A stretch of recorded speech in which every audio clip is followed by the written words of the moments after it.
it has been a taboo subject.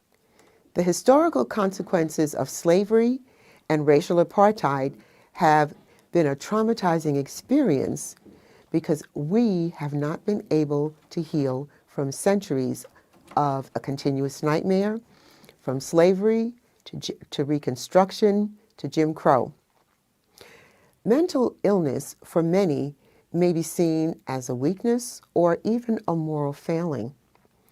The monologues and dialogues represent different diagnoses. As a therapist weaves in and out as an anchor to the play, we must understand that learning and reaching out for help is a step toward acceptance and healing. The play highlights the following: schizophrenia, anxiety and depression, complicated grief, post-traumatic stress disorder, antisocial personality disorder, borderline personality disorder, dissociative identity disorder, explosive anger disorder. It is my goal to bring awareness of mental health to the African American community. Thank you.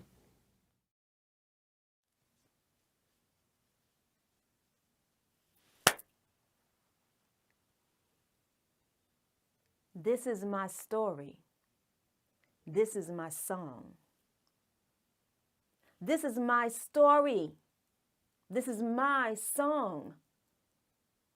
This is my story. This is my song.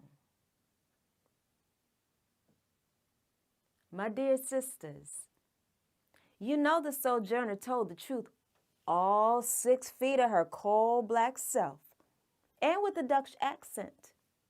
She said, "Ain't I a woman?" The question that hung heavy in the air, ice cold and unanswered. The question that still echoes across the centuries. The warrior queens wrapped in regal blackness. That is my assurance. So I am lifting my voice. Ain't I a woman? I was that woman standing on the auction block, desperately trying to hide her nakedness before gawking lust-filled eyes and hands groping her body, just like they did horse flesh.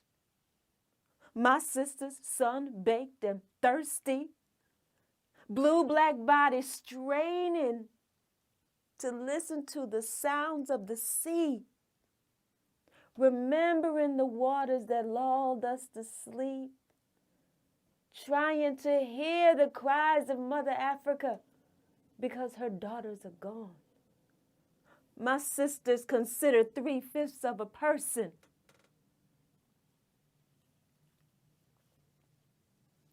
Ain't I a woman? I was that woman that learned not to cry, to swallow her sorrow so completely. That woman the buck were busted in her cabin and used her body, took what should have been hers to give in love. I was that woman, his reminder, I own your body. That woman that was rode savage by a man that ignored the hatred in her eyes. The woman that mourned for all the lives taken, who sat in the dark and allowed herself to cry tears only when she knew it was safe and no one would hear. That woman that went into the woods with her child, screaming in agony because it was better for them to see death than life as a slave. That woman that always bypasses her own pain to rescue another. My sisters, This is our story. This is our song. Ain't I a woman? Ain't I a woman? I was that woman, struggling, washing, cooking, cleaning, free to scrub first for no wages and then low wages, struggling against poverty, screaming inside, standing perilously close to the precipice, afraid of falling off into the abyss. Ain't I a woman? I was that woman, unable to hear the words of warning CUNY, celebrating her beauty, because he was right. Dishwater brings no images. Rough hands, full lips, kinky hair, full breasts, wide hips. Where are these images? So we raised our daughters and loved our sons, not knowing that our girls looked on and despite what we said, would follow our actions, our trail of tears. But we convinced ourselves that our daughters would be all right, because if they learned to swallow their sadness and wear a mask, they would survive. They would push hurt so deep down to a place where it could not be found. Ain't I a woman? I was that woman stepped over because of the fascination with Miss Anne, because our men preferred the feel of creamy white skin than my blackness. She was part of the American dream, the dream that excluded me. So the justification was irreconcilable differences. Because a protest made me angry, a gesture aggressive, an action dangerous, a request controlling, a denial unreasonable.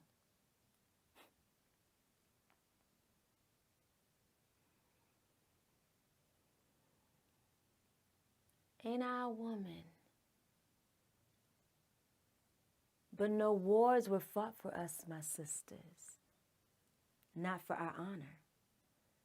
Our face didn't launch 1,000 ships.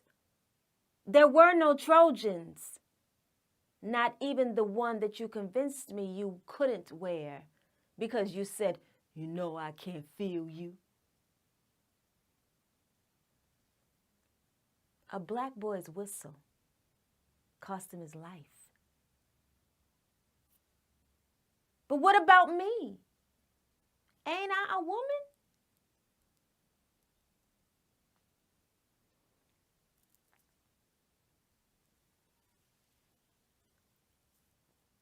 We sit there vulnerable, but trying not to feel vulnerable,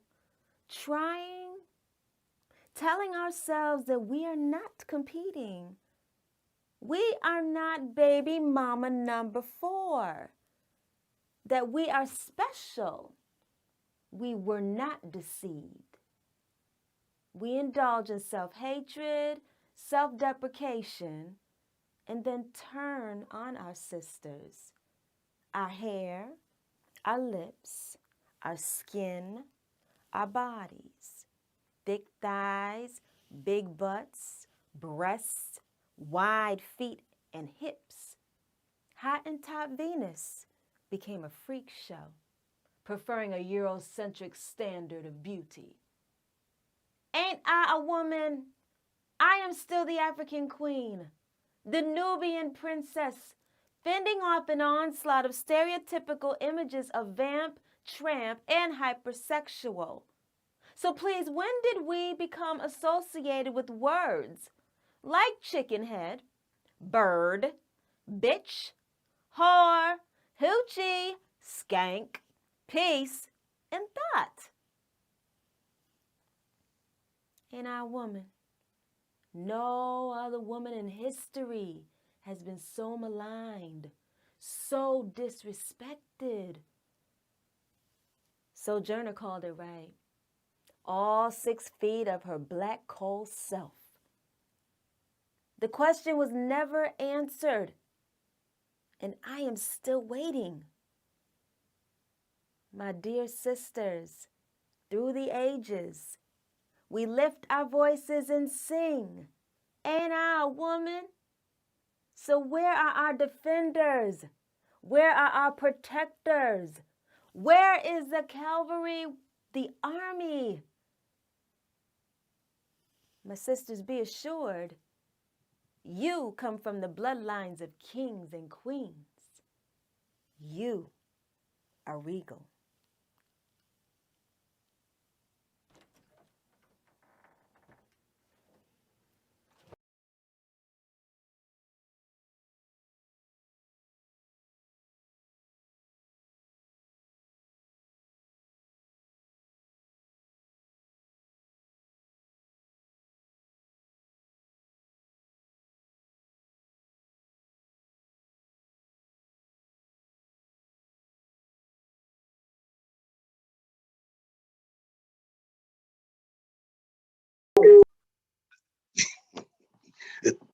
See, they gave me this parachute and said, you need to have this just in case, so you can land softly. So I took the parachute, tucked it in my back pocket. When I take off in flight, I can't be worried about if I don't land. Of course I'm going to land. I say, Henry, you good? I was a pilot in the war, in all wars, WW2. I shot down squadrons of German planes. They fell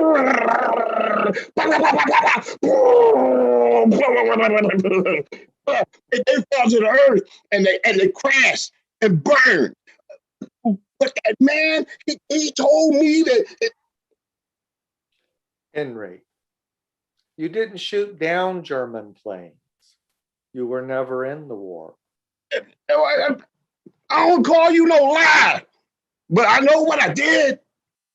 You said I was never in the war. I know I was. I know what I did. I know where I was during the war. I was on a tiny island in the South Pacific. We parachuted on that island. It was night. It was so dark. We tucked in those chutes away and we made camp. Our mission was to capture that island for the United States. Henry, you're not old enough to have been in the war. Remember, you were born in 1975. That was 30 years after the war ended. Have you been reading about the war? Why are you trying to tell me about me being in the war? As a paratrooper, I told you it was the most intense fighting I ever seen. We lost a lot of men, but we finally took that island. How long have you been on this island, Henry? Did you take your medication today? Man, go on away from me with that and go bother somebody else. Man, you interrupting my story. See, I had to find my way back to the ship. So I ran up this hill and I took a leap and I was flying. The wind caught my chute and I was flying high. Yeah. The soldiers on the ship, they didn't know it was me. I yelled, hey, y'all, it's me, it's Henry. I'm coming in for a landing. The captain took one look at me. He thought I was the enemy. I could hear the sirens sounding and they was running all over the deck. I yelled again, I said, hey, y'all, it's me, Henry. I'm requesting assistance to land. That's when I saw the guns pointing in my direction. They fired the guns and I was able to dodge one, the first one and the second one, but then they got me. And that's when I remembered this parachute in my back pocket. I was told to take them if there was ever an emergency. So I took them and I felt myself soft to the earth. The captain looked at me and he said, "Oh, did you do that, Henry?"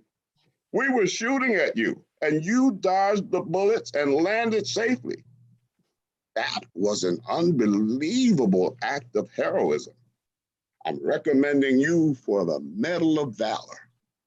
But first, you have to go for your debriefing so you can tell them where the enemy is hiding. You have to wear this special jacket. It'll keep you warm because it's a cold day and you're soaking wet. Okay? Henry, do you remember why you're here? You remember what happened? They found you on the top of the HSBC building. You were standing on the roof in your underwear while it was snowing. You were demanding to see the General of the Pacific Fleet. I was demanding to see the general because they were shooting at me. They kept saying, get him, get him. I kept yelling, I'm a soldier. I ain't the enemy. They thought I was a spy. How could they think I was a spy? I mean, I was flying. I identified myself. Henry, can you tell me what happened before you started thinking about the war? No, I don't know. My sister told me that I'm gonna have to go to a home. I said, no, I'll be good. And she said, no, it's not that. She said she's moving to Virginia. She told me I could come too if I wanted to. What? I told her, I don't know nobody in Virginia. She said, Henry, you know me. I'll take you with me. Oh, I don't know, Dr. Grayson. I don't know, want to go to Virginia and get sold into slavery. You know slavery isn't really over. They're trying to make us think it's over. People just disappear off the street like they go in a police station. It's a holding pen. They get sold back into slavery. It's illegal to do that to people. Henry, slavery's been over for 150 years. How you know slavery been over for 150 years? You know there still is slavery in this country. You're just not asking the right questions. You need to ask some of the people who have to carry a parachute in their back pocket. See what they have to say about it. She's trying to be nice to me. She don't really want me to come live with her. She's married to a monster. See, her husband, he hates me. He told her that she just put me out and forget about me. But Miranda's a good woman. She's a lot like my mother. Mama made her promise that she would take care of me. She did. She tried. I didn't mean to cause so many problems. I had a hard time with my medication. I think this one's working well. I get off that other stuff. I gained so much weight and it made me feel like a zombie. See, I couldn't move. I won't feel like no zombie. But do you know that I see zombies out on the street? Yeah, my brother-in-law, he's the head zombie. They eat people. Yeah, they eat people. They lick their lips. And when they see me, they say, hey, next, Henry, we coming for you. And no, he told them where I live. And you know what I call my medication? I call it straight jacket. Sometimes I feel like I'm soaring over rooftops in the traffic. I can look down at the world and laugh at the tiny creatures. I say, hey, tiny creatures. Oh, what y'all doing down there?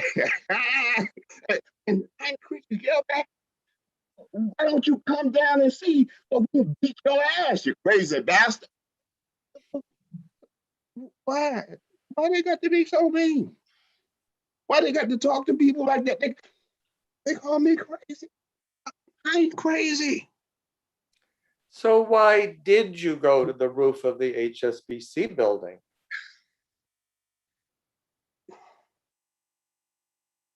I was trying to touch the clouds. I saw the faces of friends. They were laughing and having fun. They said, Henry, what you doing down there? Oh, where's your wings? I asked them how they became clouds. They said they was always clouds. They flew away because they couldn't stand to see what's going on. I think we need to change your medication. Okay, Henry? I'm going to prescribe Prolixin. Let's try it for a while, see if it helps.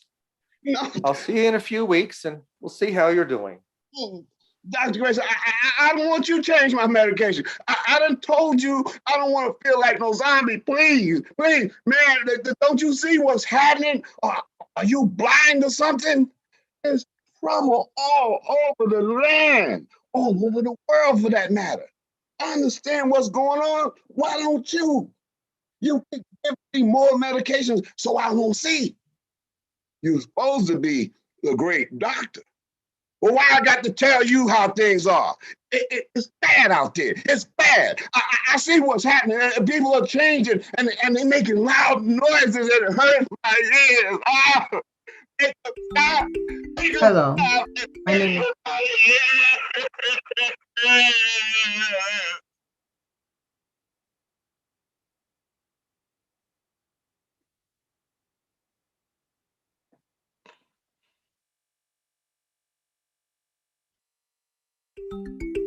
Hello, my name is Felicia Reed Watt. I'm a mental health therapist that specializes in trauma and mindfulness, and I work with individuals that struggle with borderline personality disorders, also known as BPD. A person that has been diagnosed with BPD is someone that has not healed from a history of traumatic events, and they were not taught healthy coping skills to help them navigate the world after the traumas that they experience. Individuals that live with BPD often struggle with how to navigate their relationship and lives in fear of being rejected and abandoned on a daily basis. Most of all, they live in fear of not being in control of their emotions or their life. They often think in black and white, right or wrong, fair or unfair, good or bad, all in order to feel more in control. They live in constant judgment of themselves and others, which oftentimes can decrease their ability to make effective life choices, which may lead them to have adverse consequences. 7, 6, 5. Count the rest yourself. Dreams come from a multitude of busyness. The thoughts in flight, incorruptible incidences of day moments spilling over into night, spreading a strange stain on the landscape of the mind, catching and inspecting events, time, and people, scooping them into a collection of the sleeping imagination. That sounds good, huh? I like to write. I used to sit and write for hours. You see, I was a lonely kid. I didn't have any friends. They said that I was too weird. So I let my imagination soar. I looked at myself in the mirror and I said, what's the matter with you? Why don't people like you? I tried to dress the way I saw other girls so that I could fit in. I used to come up to a group of girls and they would say, get away from me, Vanessa. Go somewhere else. I said that no one likes me. I don't have friends. I used to think that my mother didn't want me. I thought that when she went to work, she was not going to come back. If she left, something bad was going to happen. My life was a constant tragedy. I told some girls that my mother left me in a store and then walked away. Was wandering around for hours looking for her. The people at the store, they got on the loudspeaker and called for her to come get me. It was near closing time, so they called the police because I was abandoned. They felt so sorry for me after that.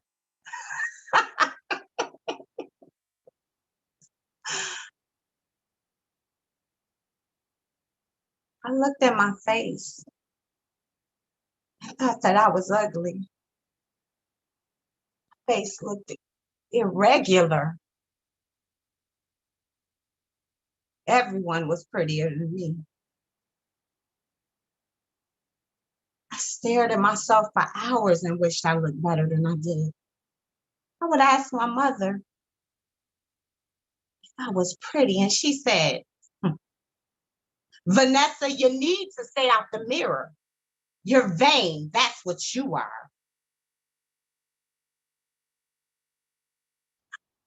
I found that anger worked well when things didn't go my way. I wanted to be liked and I wanted to belong. I would bring candy to school and give it out. They were real nice to me until it ran out. There was a girl I wanted to be friends with. I gave her a huge Reese cup. She looked at it and said, thanks, and walked away. So brought in another Reese cup the next day. And I said, I was hoping we could be friends. She looked at the candy and said, I don't want to be your friend. You're too weird. And then she walked away.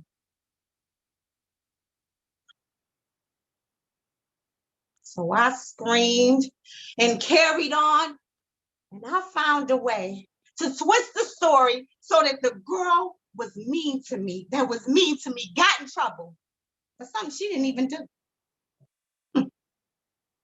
Maybe she hit me. Maybe she didn't. It's all a blur.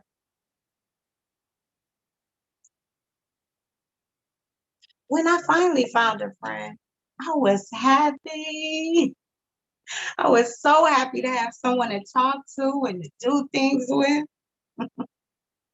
She was so kind and trusting. I was possessive and overbearing, almost jealous. I didn't want her to be friends with anyone else but me. I told her that if she didn't want to do things with me, she really wasn't my friend. I yelled at her one day in the hallway. She walked away, and that was the end of our friendship. I didn't try to have another friend. I kept thinking that I was a horrible person. So that was why people stayed away from me.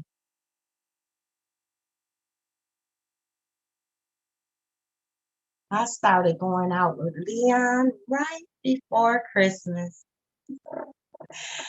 I thought he was nice. We met at a party. My cousin said, come on, Vanessa, just come for a little while. It'll be fun. You might meet someone nice if you give yourself a chance. So I went. And that's where I met him. We hit it off. I told him I didn't date much because I don't like phony men. I told him straight off that I don't have any filters. I keeps it real. He said, babe, I understand that you want a real man. I'm the real deal. We started seeing each other. You know, we were an item. Wanted him to know how much I liked him. And I didn't want him to leave me. So we went shopping. We went shopping because I told him I was looking for a certain pair of shoes. to go with this suit I bought. I completely forgot about my shoes. He tried on all these shirts, and I encouraged him to get them, as well as some pants. He said he liked. I spent like $500. I knew it was a lot, but I saw how good he looked in those clothes. I wanted him to have them. He told me that he could pay for his own stuff, but I wanted to buy them for him. It was my gift so that he would know he was special.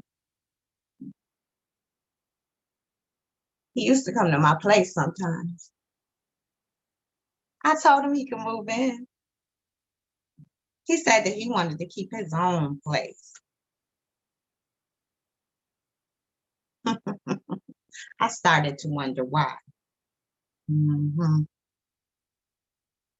I asked him where he lived and when was I going to be invited over.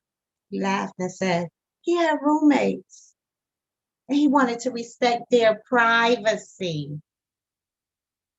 Told him I just wanted to see where he lived. He said that he would cook dinner and have me over as soon as his schedule permitted.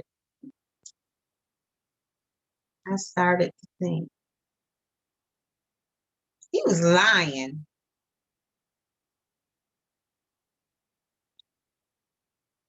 He had another girl, and that's why he didn't invite me over.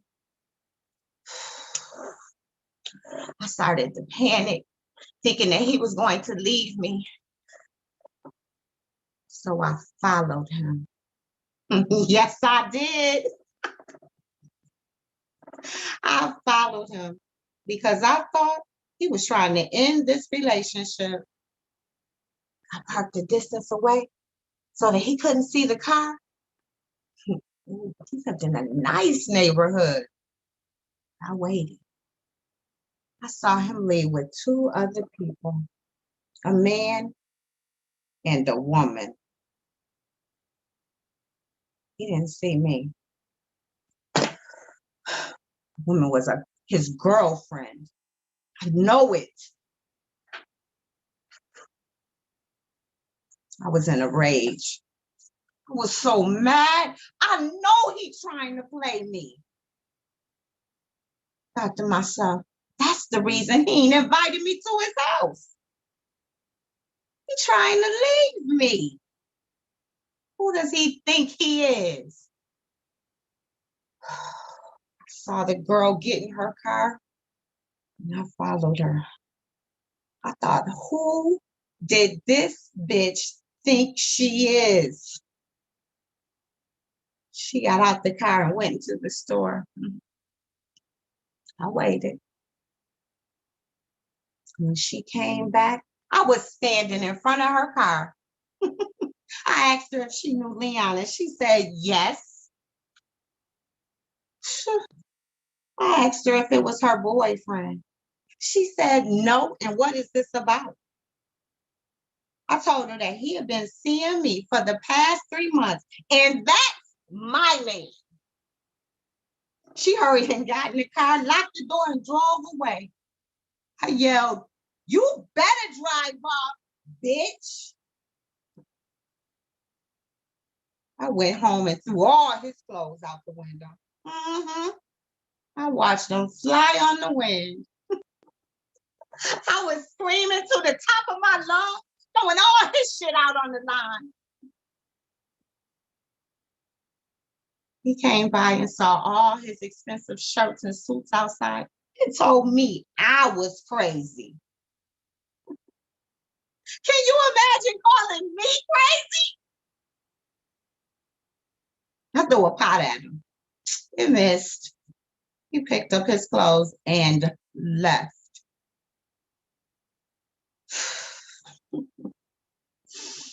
I had to smoke a blunt to calm down. Listening to Roberta Flack. Yeah, that's old school. I love the song. First time ever I saw your face. I started drinking this bottle of Merlot that I was saving, listening to Roberta, thinking about Leon.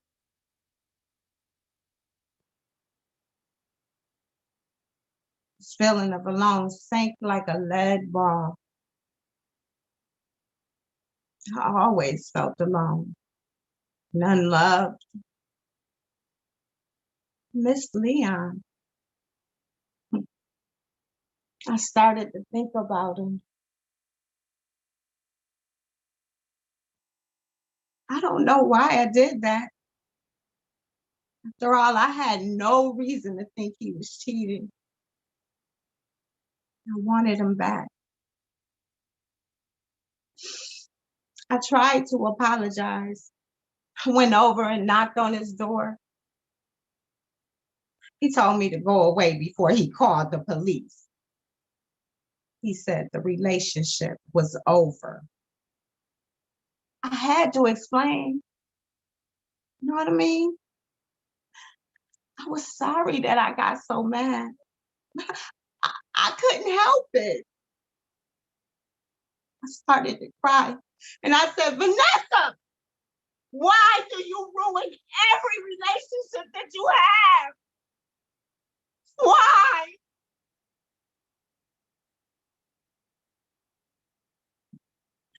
I got into a fight a few times with women at the club, looking at me, rolling their eyes. I thought I heard them saying something about me and then laughed. So I went after them. Some guys called me outside. I was cussing and yelling. I told them if I got loose, I would go back and kick their asses again. Well, I can't go back there anymore because of all my fighting.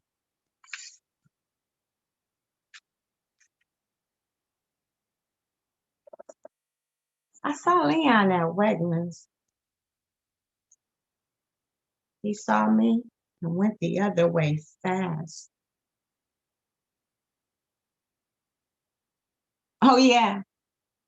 I found out from a girl that knows him that the woman I saw was his twin sister. Ain't that something? He was telling the truth. My name is Ron K. Lattimore Tapp, or Dr. Tapp.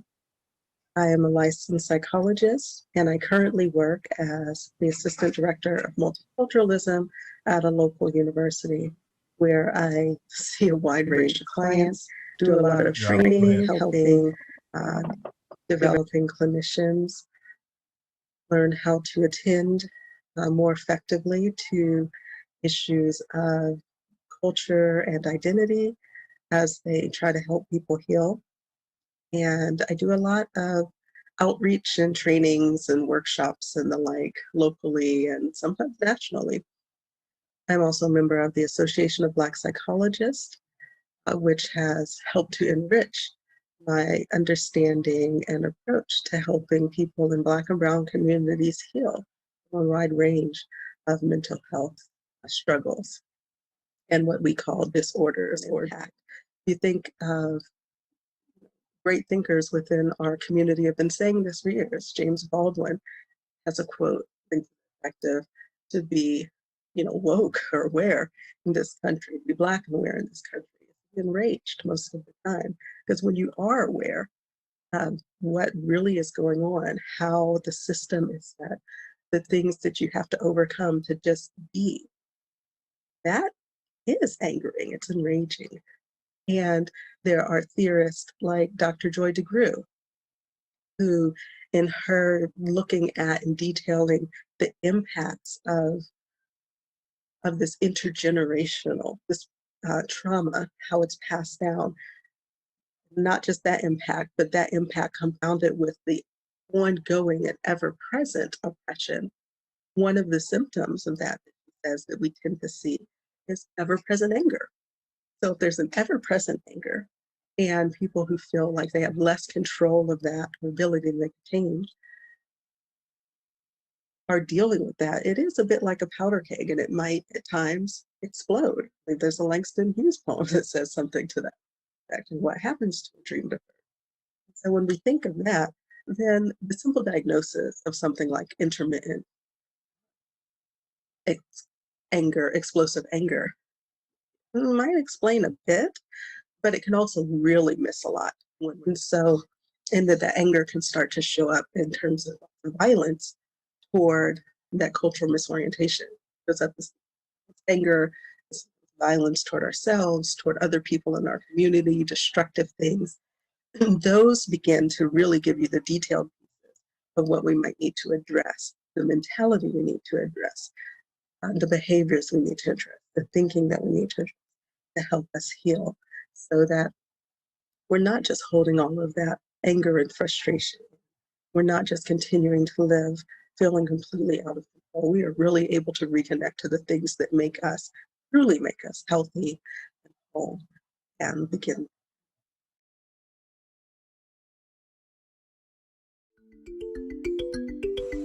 Greetings. My name is Dr. Kia Inyame. I am a counseling educator with Sankofa Family Counseling in Rochester, New York.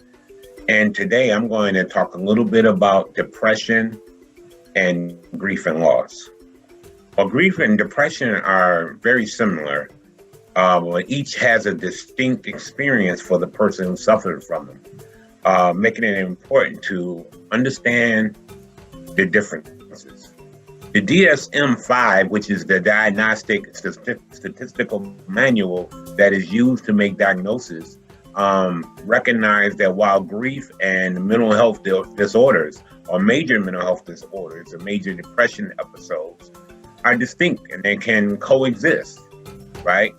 Grief can sometimes trigger a major depressive episode.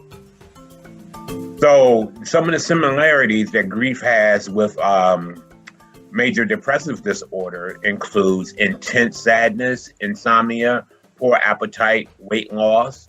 Grief can also develop into complicated grief, which is another high level that does not seem to dissipate with time. You know, it's just like you're just grieving all the time and doesn't seem like time helps at all. Now, some of the differences is that grief tends to decrease over time, usually, right? And occurs in waves, you know, like when you're triggered, if something reminds you of what you've lost, whether it's a loved one or what have you. You know, it may feel better for a while and in certain situations, and then something may trigger you. Depression, on the other hand, tends to be more persistent and pervasive. You know, depression tends to exhibit symptoms that are the opposite of those that are usually experienced with grief, right?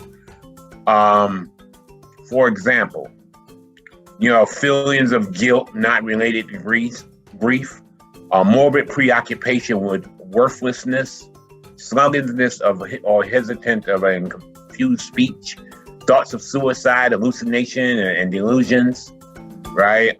So these things, and particularly mental health disorders, you should see a psychotherapist or a counselor for this issue so that you can move forward and get better. Again, we are at Sankofa Family Counseling, 1400 Portland Avenue, Rochester, New York. If this pertains to you, reach out to us.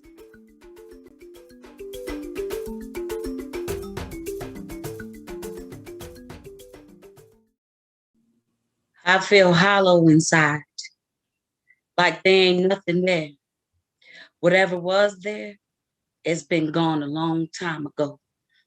It seeped out, fell onto the ground. I feel hollow inside, a pain that will not go away.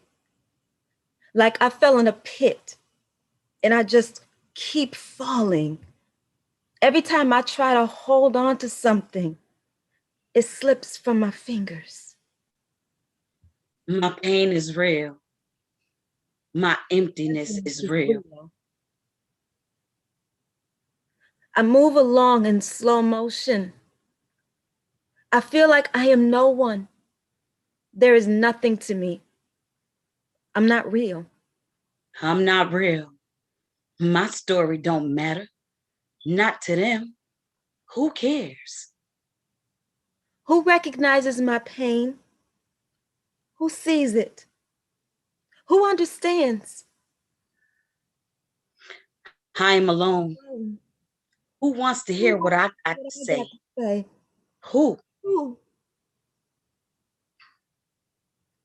I could feel the sweat running down my face. It was a hot, dry summer.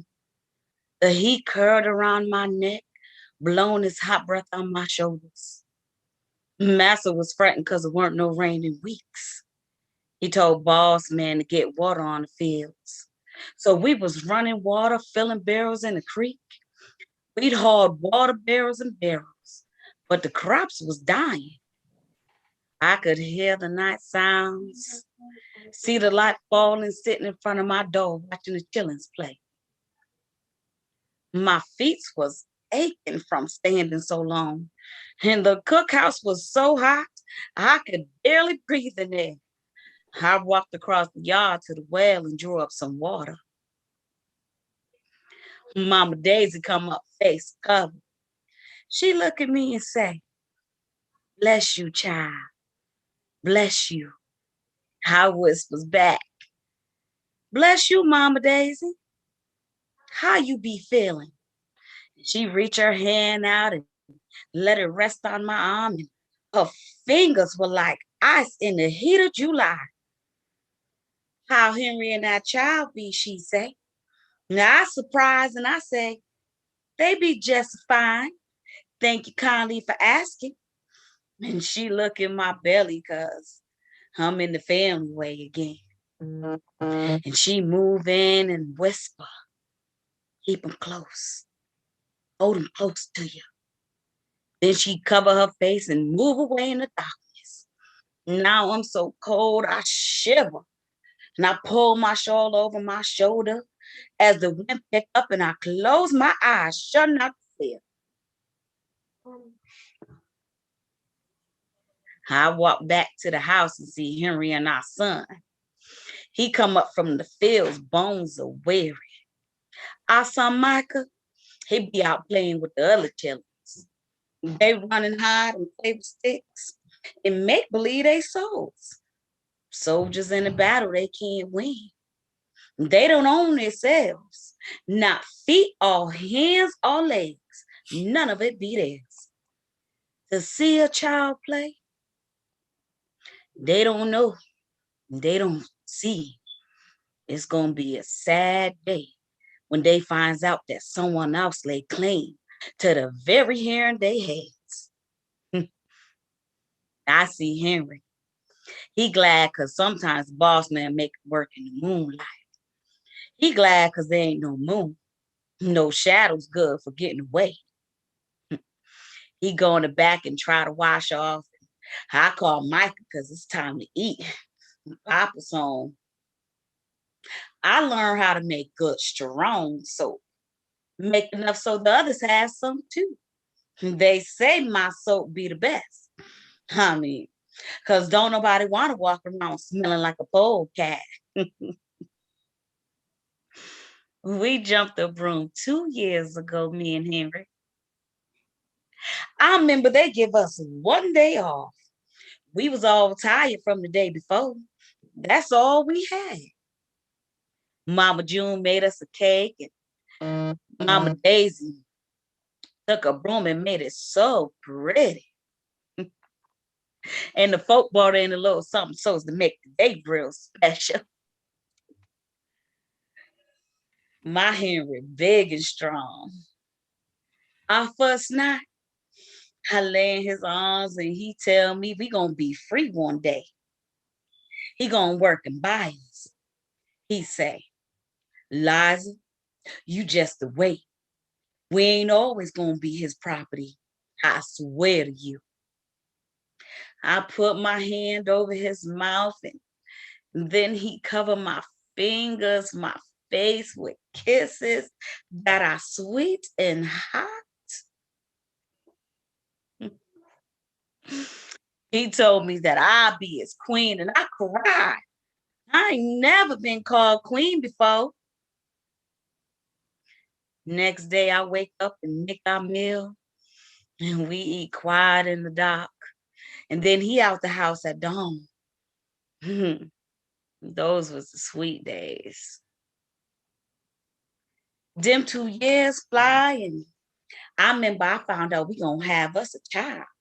Was about 4 months alone. The master slapped Henry on the back. But I hear him tell his friends that he been counting the number of babies that's gonna come home. He know that some of them babies be his. The missus know it too. She see him coming down to the slave quarters late night. She be mean and pinch and slap the women. Then she get sent to the fields. Micah be our son. He black like his mama and papa. He a pretty child, my son. I help him bathe. I put on the shirt I made and send him to the ham and the bacon. She tell the child Ellie to get her some eggs from the hen house and warns her she better not drop near one of them. The child come back with the eggs in her apron and wearing something that looked like it want to be a smile. Mama Daisy winks at her and give her some hominy in the bowl and tell her to sit over in the corner so the missus don't see her eat. She not supposed to be eating before family. But the child be so hungry and she's so thin. Then Flora come flying through the door loud. They got Henry and Micah in the wagon. Master done sold Henry and Micah. I know I was screaming, but wasn't nothing coming out. I ran down those steps and there my Henry and Micah. And Micah screaming for his mama. Ray Boy and Jonah be in the wagon too. And Ray Boy never looked up. And Jonah looked like he ready to fight. And the Moss man see us coming and he warn us. He's saying, y'all better get back. He hold up that gun and he say, I'll shoot.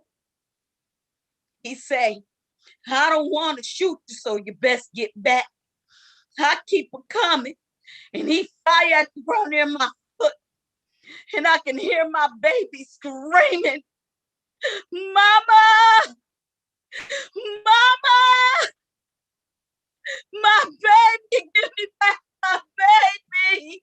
Henry Micah! Oh Lord! Don't let him take my baby! My child! My man! My baby! Oh Lord! Not my child!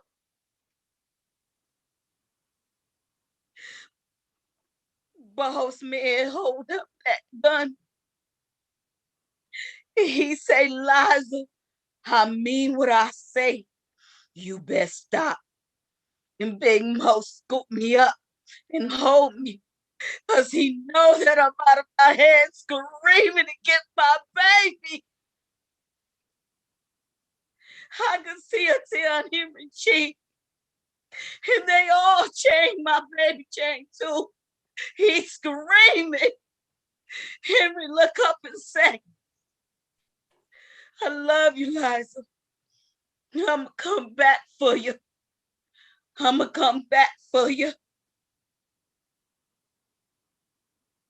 The wagon pull off and then it get far off and I couldn't see it no more. I could hear the sound of my child screaming. But then the wind come along and snatched it up and carried it away. I felt the big pain. And then another. And it pulled me to the ground. Then I felt the dot swallow me whole.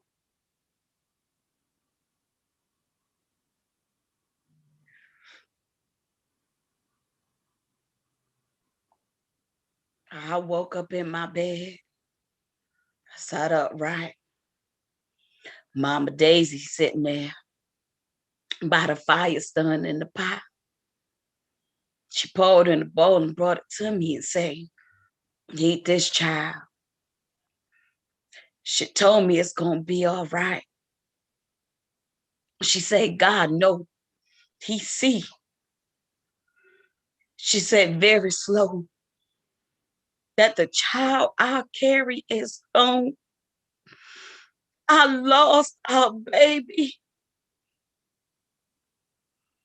I don't want no food. I don't eat for days. I ain't got to work. Not the next day or the day after.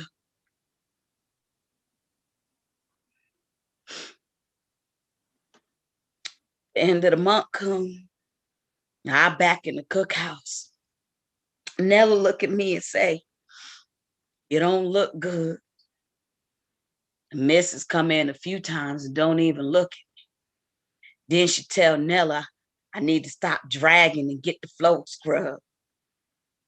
My arms and legs feel like lead. It's hard to raise them. I ain't moving fast enough.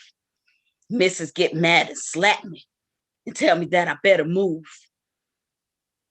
Mama Daisy pulled me into the kitchen after she leave and gave me something in a spoon. I got sick and went outside. My belly come up everywhere. I fell and just lay there. They got the wagon and took me back to my house. Missus get mad and she say, I just the lazy and want to get out of work. So she tell me if I don't stop acting, she gonna tell the boss man to whip me. I stayed back in the quarters and helped Mama Katie with the chillings. I just sit there, not really much good.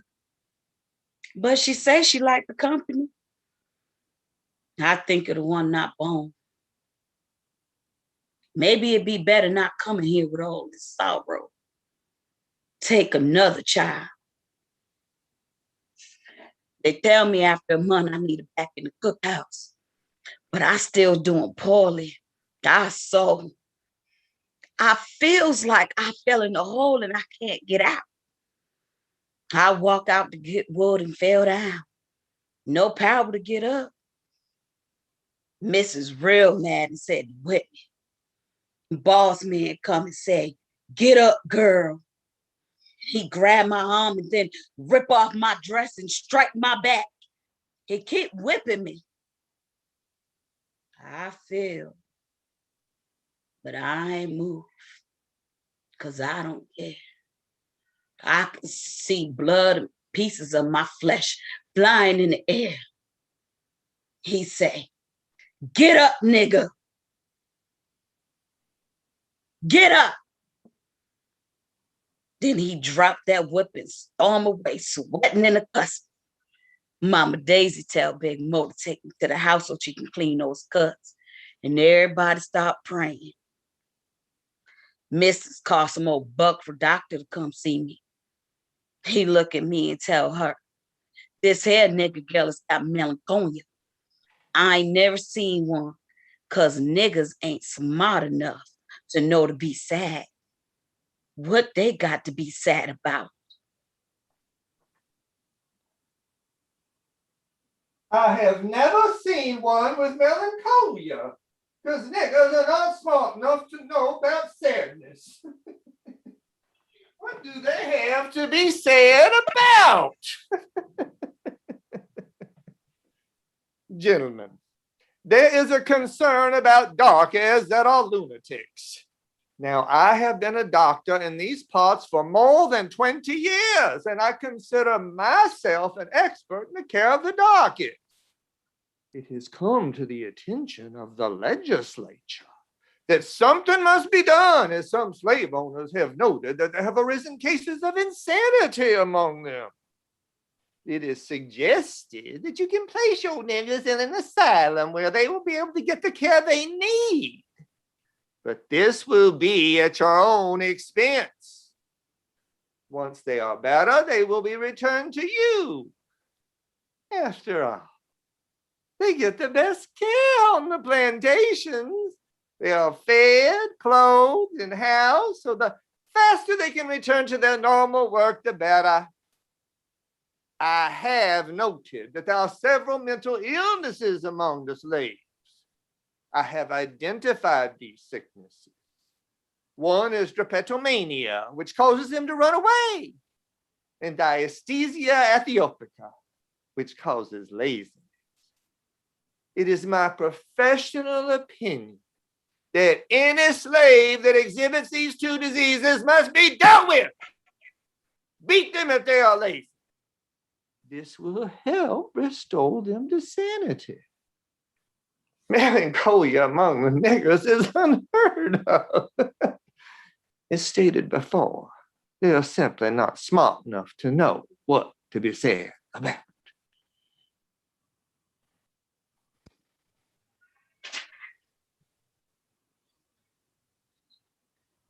He said, what they got to be sad for. We takes good care of them. He ain't seen the whipping scars on my back. He tells the missus, you can send her away, but it's gonna cost you. I say you sell her. She ain't gonna be no good. A darky sick in the head? No telling how long she gonna be like this. Best let someone stay close to keep her watch. If she kill herself, that money gonna be gone. Gentlemen, this will bolster the pro-slavery argument. According to the census of 1840, the best place for a nigger is in slavery. Slavery is salutary. Freedom is pathological, as it has been noted that there are more insane free niggers in the North than in the South. Yes, we are being compassionate to the inferior race. What would they do if we didn't take care of them? I ask you.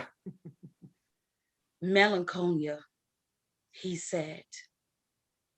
I thinks to myself, in that case, all us got it. All us is sad.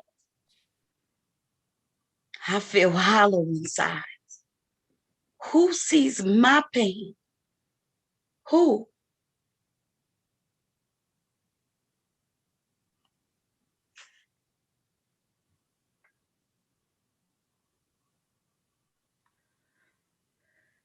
I remember I was in labor 36 hours before he came. Michael Henry Christopher Lawrence II. Mike wanted to make him the second and said that he didn't want people calling his son Junior. I said, Mike, you know how we do. He's gonna be a junior. We had been trying for 6 years.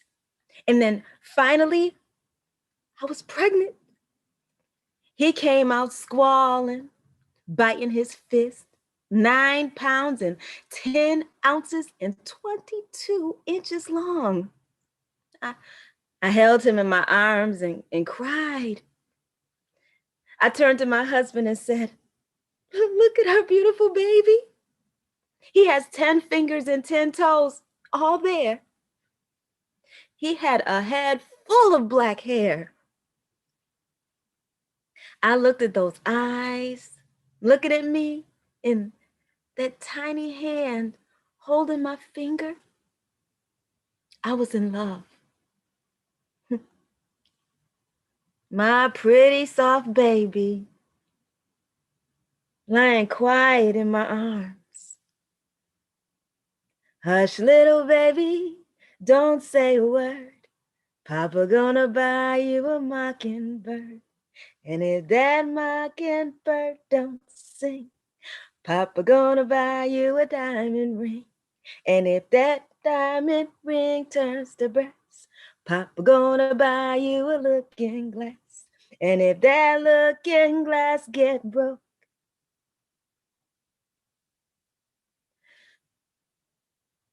it's sad when glass breaks. Bad luck, they say.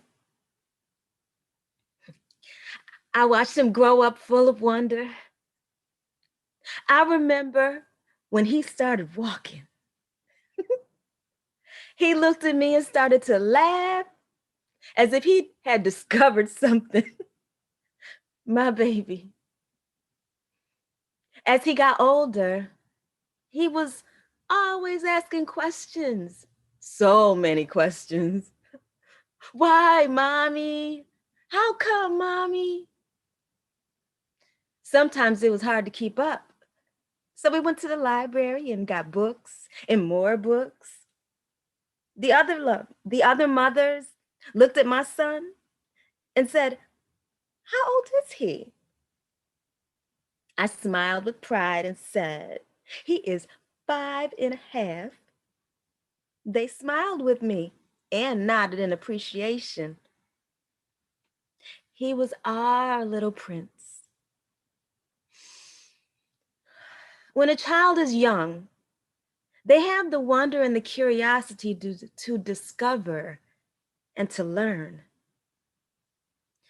There is always something lurking in the back of your mind, the nagging feel of fear and dread of stepping over a boundary. All is well. All is well until someone steps on their dreams and mashes their hope into the dirt. You try to hide them, but you know the hiding doesn't protect them. They need to know what's out there. They need to be aware. And as hard as we want to protect them, not telling them what it is like to be a Black man in America is leading them to the slaughter. I thought I had time.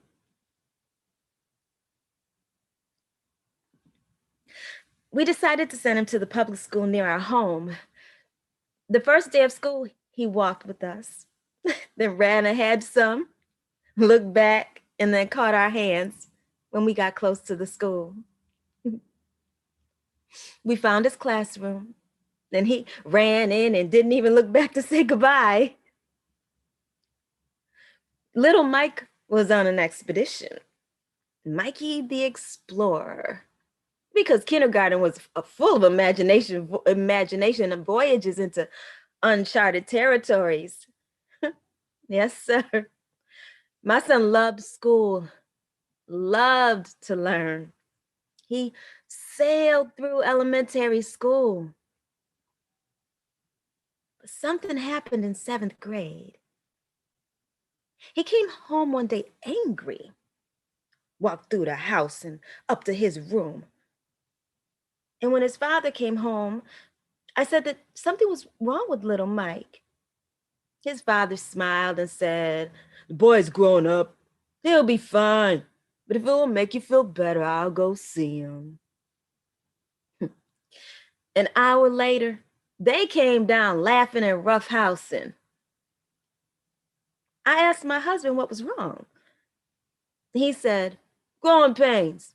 He likes a girl and she doesn't seem to like him back."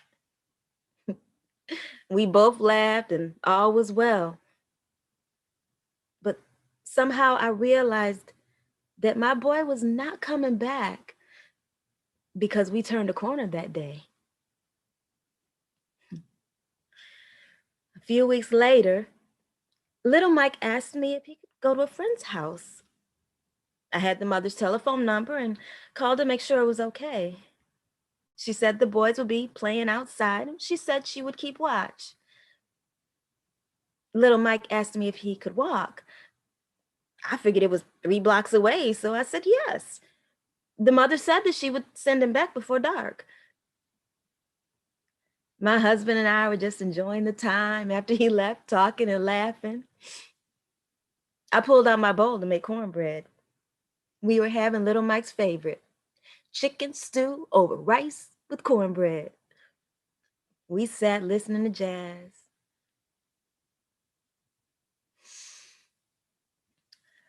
2 hours later, we heard the doorbell ring and knocking. I thought, little Mike has a key, so why is he ringing the doorbell and knocking like that? Mike went to the door. I could hear our neighbor crying. My heart stopped. I dropped the spoon. She came in and asked if little Mike was wearing a black jacket and cap. She said that there were police cars everywhere. People were out in the street saying a child got shot. He was wearing a black jacket and cap. Witnesses said that he was jogging down the street, coming back home when he saw a boy racing across the street. He stopped and then started jogging again. He had earphones on listening to music. The police called and told him to stop. He turned around. He was getting ready to take his cell phone out of his pocket to turn it off, and they shot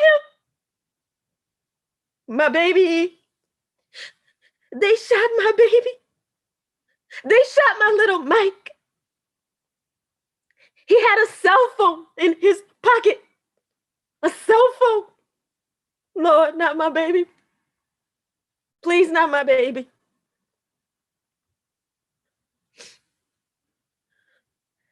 My husband and I went to the station. There was so much noise.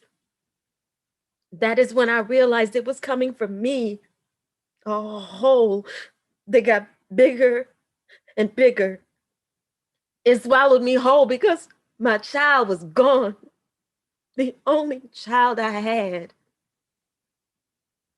I kept thinking that my unarmed child was shot for a cell phone. I guarded my son, watched over him. He was a good boy, an obedient child, didn't cause us one bit of trouble. His father said, "You can't drive him everywhere. Let him go to a friend's house. He's only going to be gone for a few hours." The cops said that he was afraid for his safety. Witnesses said that he had his earphones on because he was listening to music. The officer told him to stop. He didn't hear. He pulled the earphones out and was going in his pocket for the cell phone to pull out so he could turn it off. He was always wearing earphones listening to music. How was my child a threat? How? He was all I had. He was all I had. One child. We had one child. He's gone. My baby is gone. Mike took me home and we cried with one anguish, great, racking sobs. I screamed until I had no voice. Why? He was a good boy. Never got into trouble. My baby.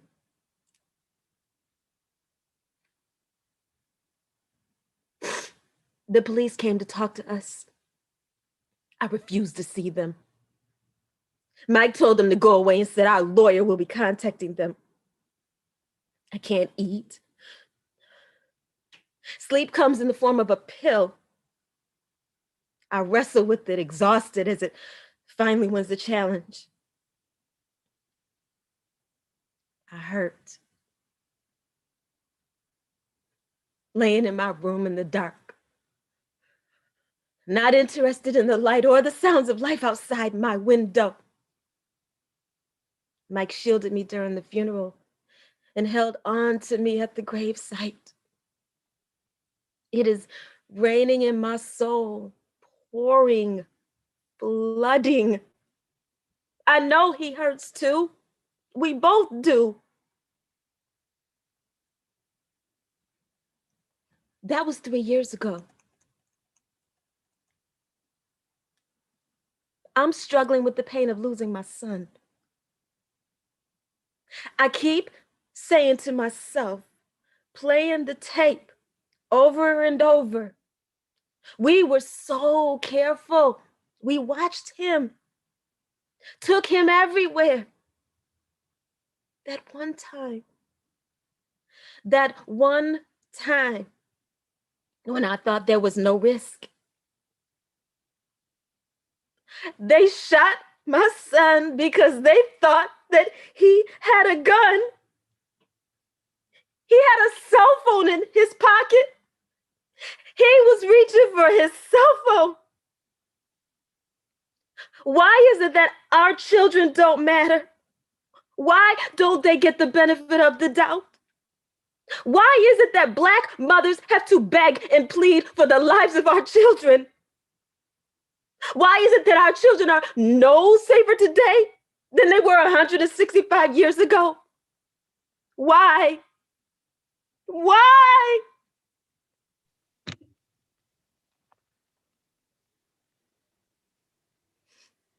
They look away. We are people in bondage. How we feel don't matter.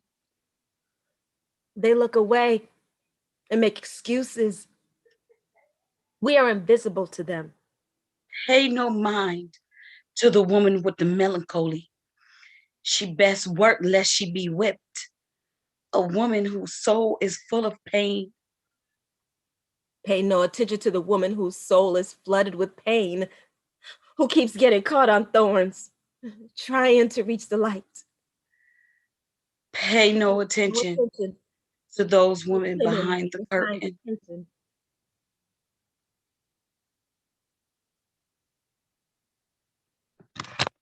Hello, welcome to Elamine Turner Mental Health Counseling. My name is Aaliyah Elamine Turner, and I'm going to talk with you a little bit about anxiety and depression, just to help you better understand what you'll be watching.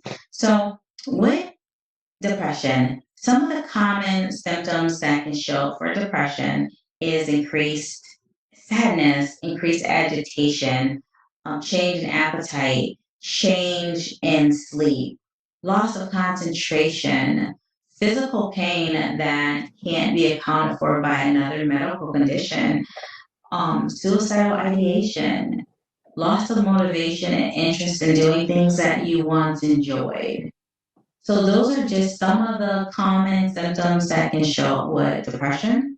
And with anxiety, some of the common symptoms that can show up with anxiety is increased heart racing or sweaty palms. 2 minutes. Feelings and thoughts of like apprehension, assuming the worst, or hypervigilance, increased irritability, increase of bowel movements or increased urination. So those are just some of the common symptoms that can show up with anxiety. It's important to note that anxiety and depression can present for everyone in a different way. If you like additional information on mental health conditions, I would encourage you to go to the National Alliance on Mental Illness website, and they're at www.nami.org, or contact their helpline at 1-800-950-6264. If you'd like additional information on my private practice, I'd encourage you to go to my website at www.etmhc.com. I want to thank you again for watching this. I know that mental health, it's not always an easy discussion to talk about, but it's important that we continue to talk about it to deal with the stigma of mental illness out there. And if you or someone you really care about is struggling with mental illness, I encourage you to seek help, contacting your primary care physician or reaching out to your local mental health provider in your area, or utilizing the National Alliance on Mental Illness to see what's available. Thank you again for watching.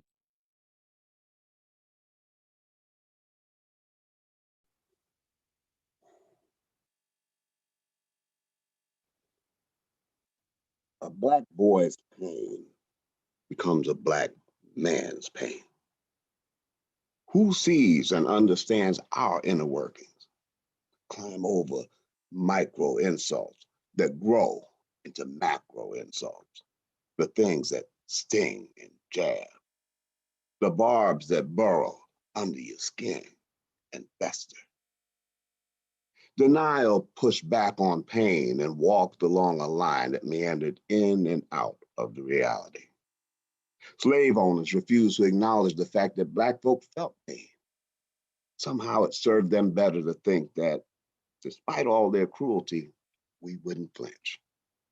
Better to avoid the question of our humanity than to acknowledge corrupted soul.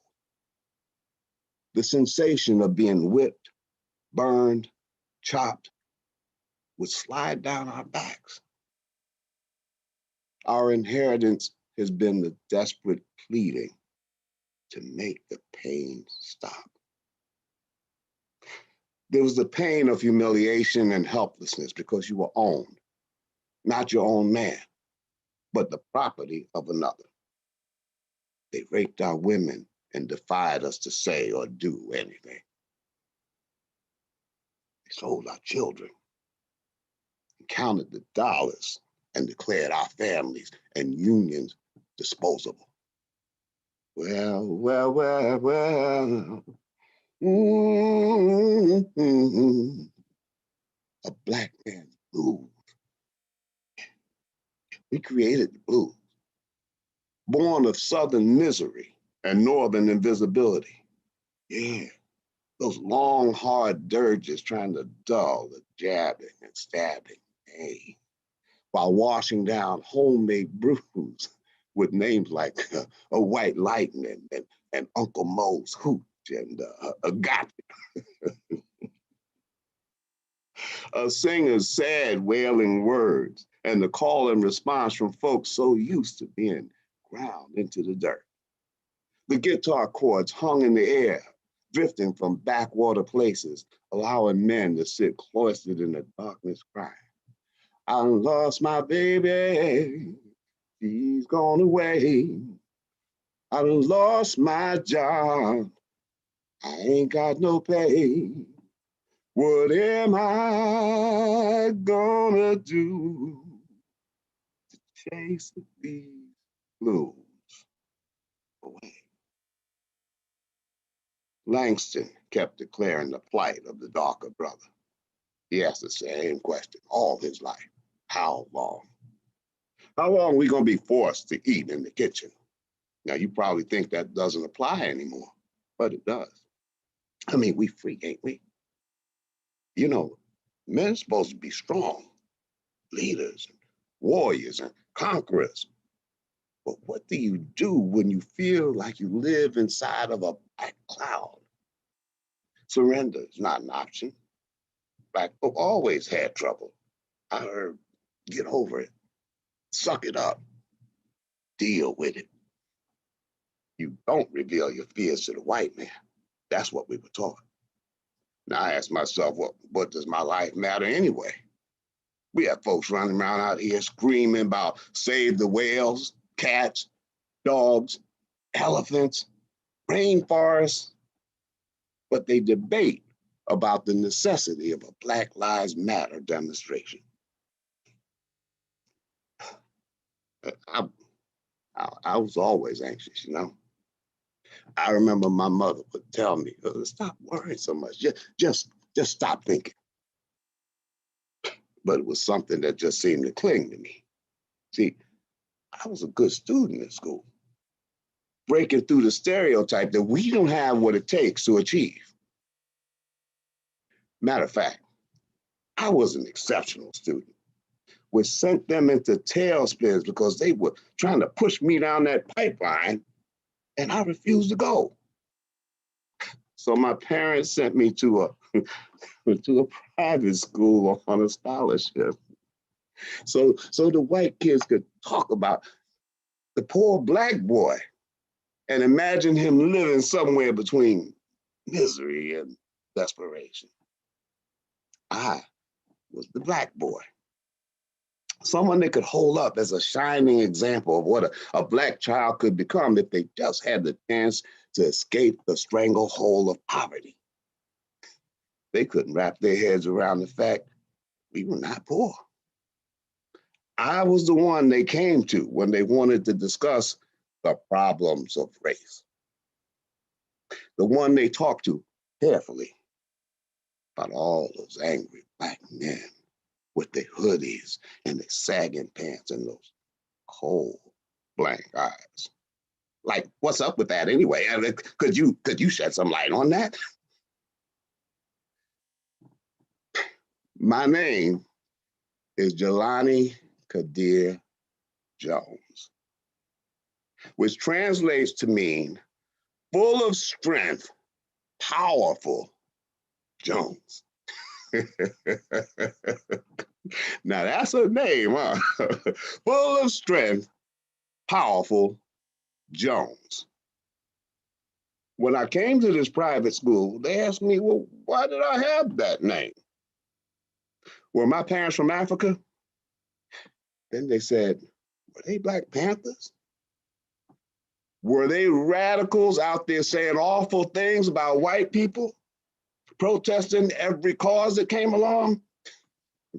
And I would shake my head and laugh, but I don't answer, which irritates them because you know they have to know everything.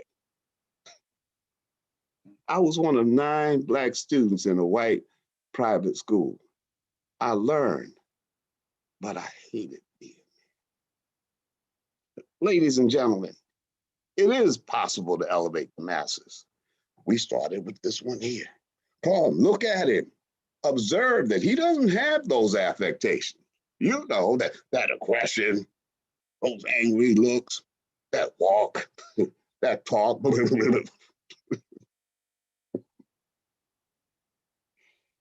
I breezed along, but I kept feeling this queasiness that increased every time I had to take a test or when I walked into a room full of white people.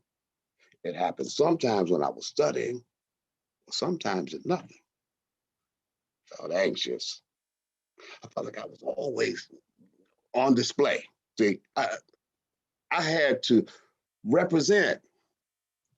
I alone was responsible for the progress of my people. If I fail, we all fail. I had a panic attack my freshman year in college. I couldn't breathe. My heart was pounding in my chest. I said to myself, Jelani, you too young to be having a heart attack. I laid on the floor of my dorm and I was thankful for the coolness. It passed. I didn't say anything. When I did go to the health center, they told them what had happened. First thing they asked me was, did I do drugs? If I had taken something. And I got mad because I didn't do drugs. They kept looking at me suspiciously. Then they said that I should take a break when I started to feel anxious. And that was all they said. Fact was, I didn't know how not to feel anxious. I graduated with high honors and went to grad school. The anxiety increased. Then depression started, and they became tag team emotions. I was the only African-American male in most of my classes. Engineering was a white man's profession. Must have been, because every time I introduced myself, I got the looks. And then the inquiries would start as to where I went to school. And someone asked me if I was in the wrong place. Can you imagine? I was an engineer, and they were asking me if I was lost.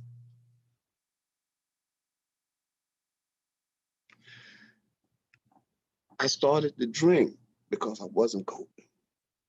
When I got home, I'd have a cocktail, and I could feel the anxiety just slip right off my shoulders.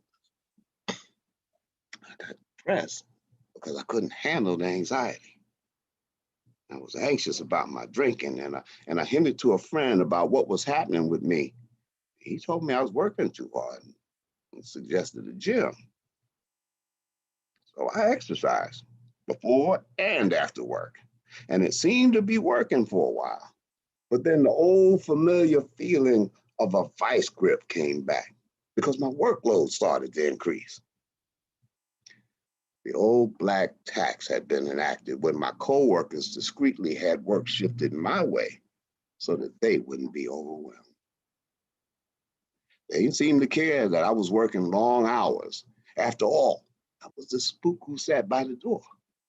In their eyes, not being there was a consequence of affirmative action.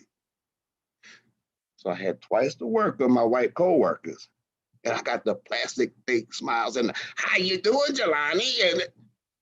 And it never dawned on them that I was more qualified than all of them. The anxiety ramped up. There were new projects and more deadlines. Insomnia. I was averaging 2, maybe 3 hours a night. I couldn't seem to turn my brain off. I took uppers so that I could function during the day. And at those times, I met deadlines, worked ahead, and felt like I could leap tall buildings in a single bound. Yeah, I was Superman. Everything about me was going at ferocious speed. And then in the morning, I woke up feeling like someone had stabbed me in the face with a frying pan. I could barely get out of bed. There was a black hole in the middle of my room. And I watched as it moved closer and closer and opened its mouth and swallowed me. I had waves of depression that crashed, throwing me on shore and then pulled me back out into the water. The uppers didn't take care of the anxiety. I called my secretary and I told her I had the flu. But then I started having the flu at least every other week. My boss came in, he called me, and I was put on an action plan. See, I was being pulled further and further away, and I didn't know how to get back to shore. See, I was drowning. And then one day, I thought, just let go. This world won't miss you. No one understands your pain. Just take the pills and get it over with.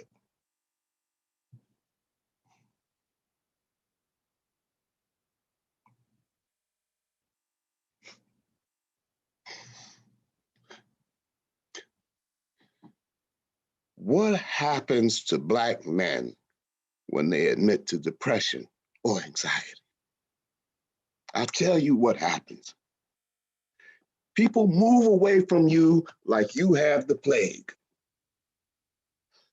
A Black man is relegated to a special kind of hell, the hell of isolation.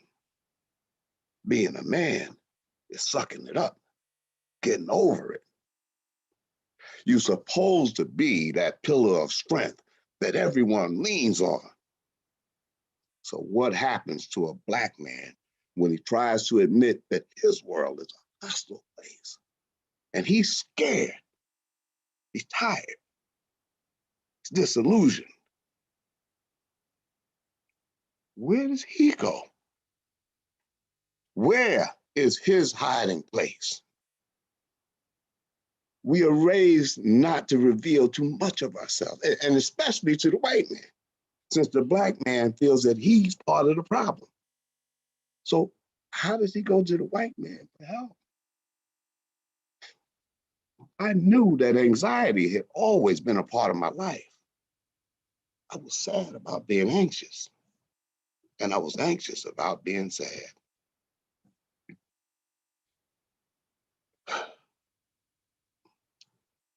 A friend of mine rescued me, just just in time. I went inpatient for a month, and a doctor prescribed medication. And I also have a therapist, a brother, someone that understood what I've been going through. Now, part of the therapy was group. Now, I told this man that he must be out of his mind if he thought that I was going to sit in a group and tell a bunch of strangers about what I was going through.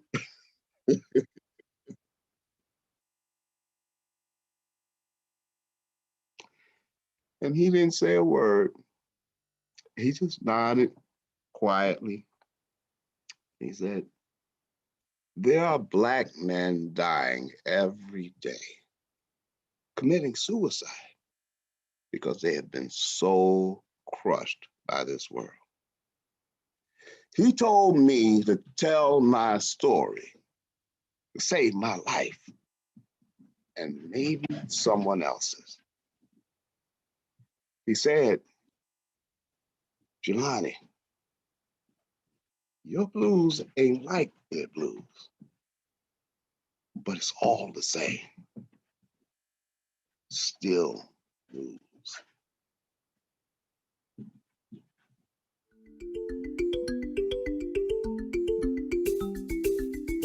Hello, my name is Khadija Tillman, and I am a licensed clinical social worker and practicing mental health therapist and owner of Sankofa Family Counseling Services. So Sankofa is a mental health practice here in Rochester, providing mental health services as well as specialized trauma services to individuals, adults, children, and families here in the Rochester community. And we also specialize in providing care by clinicians of color for people of color in our community. So today I'm going to talk a little bit about post-traumatic stress disorder and what that may look like in an individual, and then followed by, so post-traumatic stress disorder is it's a medical disorder experienced by a person who has had a particularly stressful or traumatic event in their life. So an example could be like a natural disaster, a sexual assault, perhaps witnessing someone being physically assaulted or murdered. And sometimes we have what we call complex trauma. So perhaps you've had a repeat number of adverse events that have happened in your life, or particularly your childhood. Maybe you grew up in a household where a parent was particularly verbally or psychologically harmful to you. Or maybe you went to a school where you experienced a lot of bullying over a period of time, over and over again. Or maybe you live in a community that is, not safe. Maybe there's a lot of violence. Maybe you've had a lot of issues with the police, or the community has had a lot of issues with the police, violence and, domestic violence and poverty. Like all of those things can also be traumatic for a person over a period of time. And even if you don't have a full-blown PTSD diagnosis, if you're dealing with some of the things that I'm talking about and you're noticing that, that these feelings, your interactions with people, they're interfering with your life. You're having a hard time creating meaningful relationships. You may have a hard time keeping work. You may have a hard time connecting with community. This could be a sign that something could be going on, and it could be related to trauma that you've experienced, or some other mental health challenge that you may be dealing with. And as mentioned earlier, we have lots of resources in the community. And we, in addition to Sankofa, we have a whole network of Black mental health providers who want to connect with the Black community, who want to fight through stigma of mental health and help people to heal from trauma and mental health difficulties. So one of the websites that is a great resource if you're looking for a therapist is Psychology Today. So Psychology Today is a national website where many therapists and private practice who aren't linked with the specific agencies like U of R or Rochester Regional Health, they'll have a profile on that website. You can read about a therapist, see if that person takes your insurance or meets your financial criteria, is a good fit for you, and try to connect with that person to see if you can get some work done. We also have some support resources in the community, such as the Mental Health Association, who provides support and peer support, meaning peers are people who have also dealt with mental health issues to help people navigate the mental health system, and just general provide support.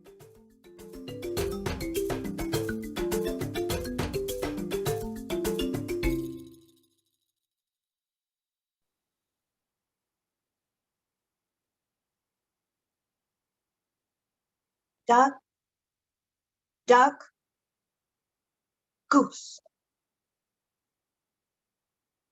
Duck, duck, goose. Look at you. Long, graceful neck, wide, waddling hips, with the lovely color on your lips. Honking, honking, dear, dear goose. Goose got, not the ducks, just the goose. At a party one night, dancing to Swan Lake, bathed in light, close, sweaty, excited about moving from the shallows into the center of the pond. Pulse quickened about a potential bond. Proximity of his body. Suddenly there was an electric shock. And Goose got. Duck, duck, goose. Duck, duck, goose. Sip and slip, slide and ride the cool wave of wine and beer or whatever else was near. Not pausing to ask, what's in that drink? You didn't think. Standing at the brink. Look out! Blurred lines. Distortion of light, then the sound of a roaring train that night. Amtrak leaving on track 4. All aboard! The tender goose was their reward. Poor goose, struggling through a fog of disbelief. Mind staggering, filled with grief, then shattering. Poor goose, your mournful honk that no one heard over the sound of the train. Your crying was a sad refrain in the dark until the caboose emerged and disappeared down the track. Poor goose lay naked, her downy feathers scattered all over the floor. But there's more. In a flash, sadistic victors added to the insult. And took some pictures. They put it on Facebook so everyone could see what a goose looks like without her down. Making poor goose the subject of talk all over town. Duck, duck, goose. Duck, duck, goose. Dearest Goose, you got because you were loose. From the pictures, it is clear to see that your skirt was too short and as tight as can be. So there is no crime. What were you doing there that night? Dancing to Swan Lake in a thin veil of light. How can we know what happened to you? You can't remember? That's what you said. Were you coerced, forced, or did you willingly climb into that bed? You can't remember? You can't remember? Did you scream? Did you fight? What really happened in the bedroom that night? You have no case. Ladies and gentlemen, this is a disgrace. Here you have a goose that claims that she is the victim of a crime. There is no evidence.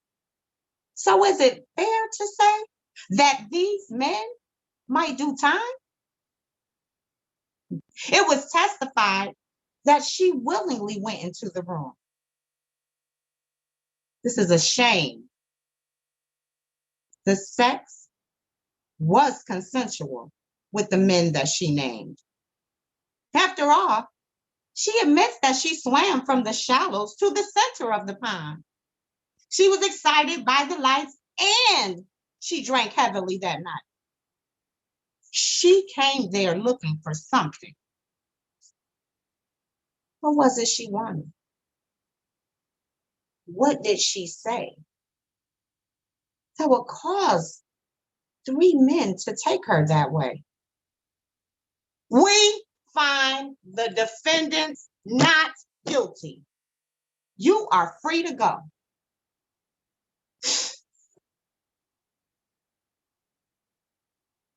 Justice was served on a platter of goose, you know? Duck, duck, goose. Duck, duck, goose. So she returned to the pond that day, hiding in the reeds, keeping others at bay. She stays out of sight, afraid of attack from anything and anyone that might throw ugly words at her back. Pond is a different place now. She remains in the shadows, afraid of the light. All because of what happened in a house on that night. She is caught in the memory of the train that roared in the station and caused all that pain. Duck, duck, goose.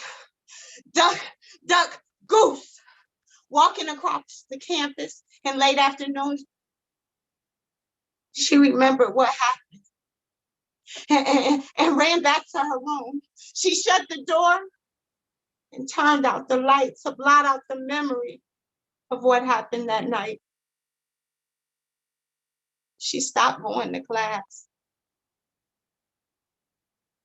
The whole month went past. Dear Miss Goose, you are going to fail out of school. Attendance is important. You know that's the rule.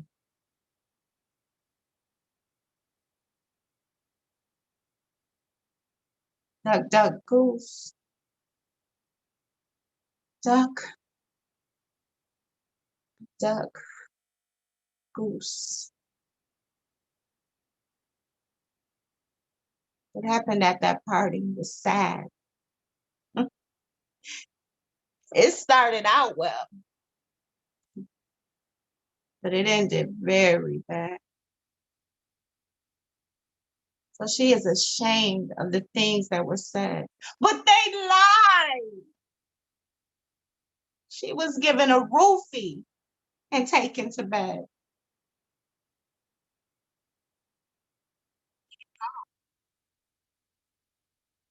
What do you do? Everyone is talking and whispering at you.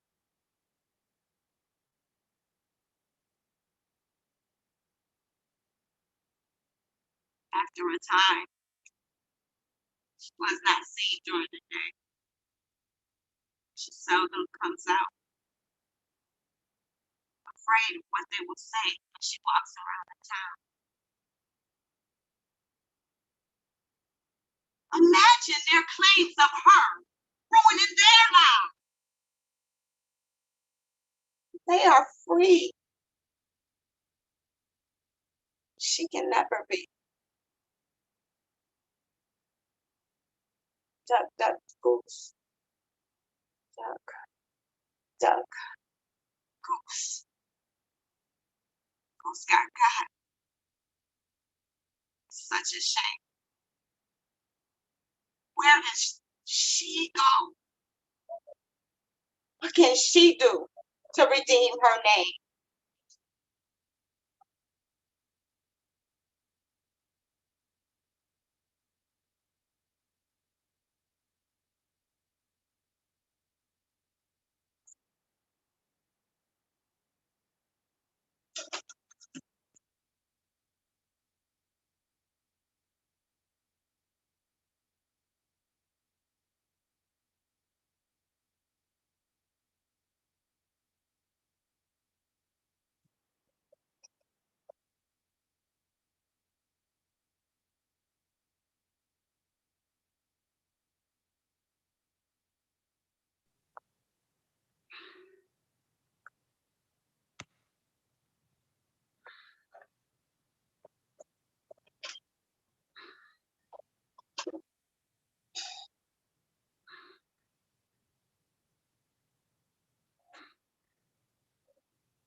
You started to talk about something that you remember.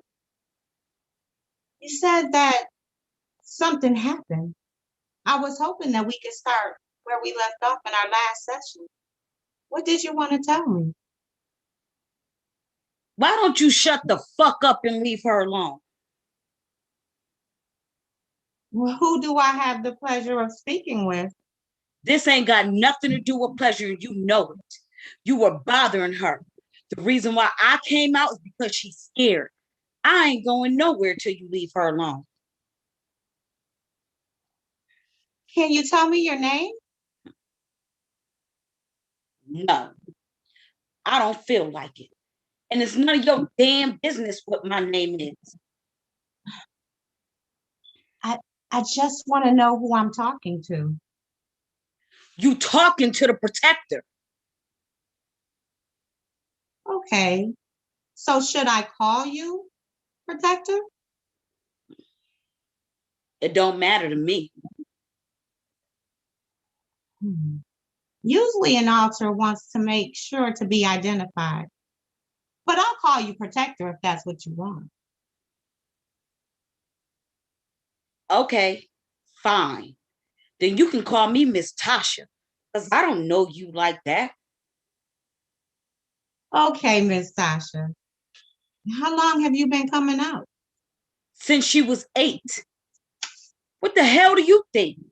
That's when it started. That's when it started? Can you tell me what happened? Everything she went through. My crack ass mother was never home. She was out getting high. And when she wasn't getting high, she was trying to get high. Her crack boyfriends came in whenever they wanted. Oh, nasty bastards. Crack ass didn't even care that they were messing with her girls. That's how it started. One of them came into the bathroom one day while I was getting dressed and tried to rape me. My brother came in and fought with him and he ran out the house. He came back with my crack ass mother's eyes were glazed over and she was crawling out of her skin, begging for a hit. Nasty bastard. Said, give me one of your girls. Wasn't no food in the house. We ate whatever we could. Butter sandwiches, cereal. Sometimes my older sister was able to get something from a neighbor and she made soup. She was only a child herself taking care of us. Someone called CPS and they came and took us away. Crack ass didn't even know we were gone. We didn't have no other family member except for Aunt Thelma, her sister.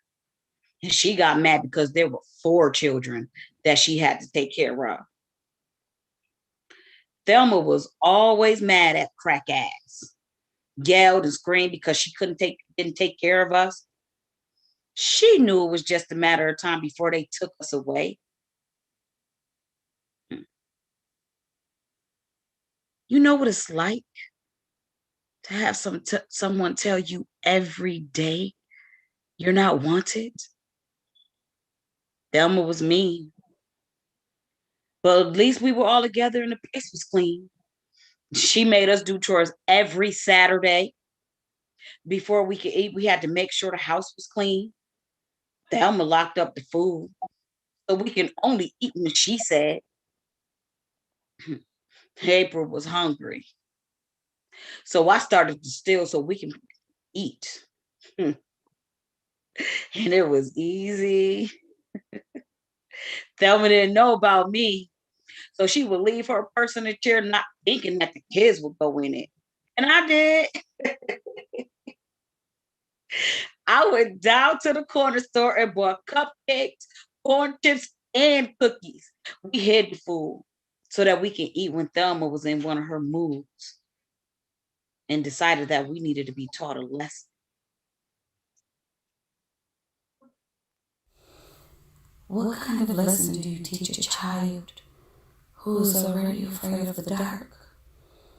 When you close the door and shut off the lights, what does she see when she holds up her hand and the blackness of the room swallows up the form of her fingers? But she keeps struggling to find them. So she feels like she has disappeared. She is now invisible. What kind of lesson do you teach a child who is already afraid of the dark, when the only thing she knows is fear and hurt? Where does she go to hide from things that she cannot see? How does she protect herself from a hostile world? The bumps and bruises that she has sustained, the scars that she wears on the inside, deep craters. They are infected and swollen. The disease spreading across her understanding, inflaming her judgment. She does not know how to shield herself from the onslaught because she is just a child.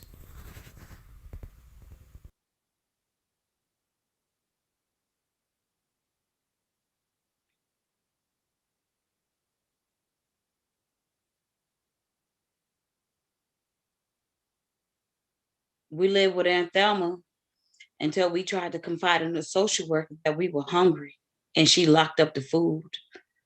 My brothers and sisters told her that we couldn't eat until the house was clean. So the social worker betrayed us and told Thelma what we said. She scolded her and said that young children needed to eat and said that we were hungry all the time. I saw this stupid expression on her face while this white woman was talking to her, and I knew it wasn't good. As soon as the social worker left, Aunt Thelma went to her room and got that extension cord. And when she came back in, she was swinging like a slave master. April started crying and was trying to hide. She heard my sister screaming. She hid in the broom closet and she was screaming, "Stop it, stop it." I got angry. And when I heard my sister screaming, I took over. I was going to take matters in my own hands. I got a knife and I tried to stop her. I didn't mean to cut her. It was pretty deep. Then she stopped whipping me and started to scream. I mean, there was blood everywhere. She called 911 and told them I was trying to kill her. I dropped that knife and ran out the house. And when I knew we were safe, I let go. And April came back. She was crying. I told her to shut the hell up. We all did. We were scared too. She stayed quiet and hid in the garage. And the police were looking all over the place. They took Thelma to the hospital and my brothers and sisters were taken away. They finally caught me. And I was sent to a place that was really a prison for kids. I got jumped by some girls. And since April couldn't handle herself, I stayed out most of the time. Then one night, an aide came into my room. He took me down to the cellar. He knew I was afraid of the dark. I couldn't see anything, but I could feel his hands. I could feel his weight. I felt him inside of me. And he told me that no one would believe me. And I told the social worker, and she called me a liar. When I tried to run away, they brought me back and they kept me locked in the room.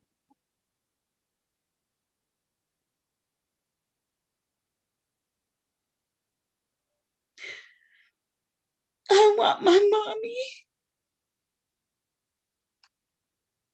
I don't want to be in a dark room. Mommy? Am I speaking to April? No. Can you tell me your name? Trina. And I am 8 years old. I want to go home. Do you know my mommy is home yet? I'm afraid of the dark. Please don't turn off the lights. Please, please. Don't leave me by myself. I'm afraid.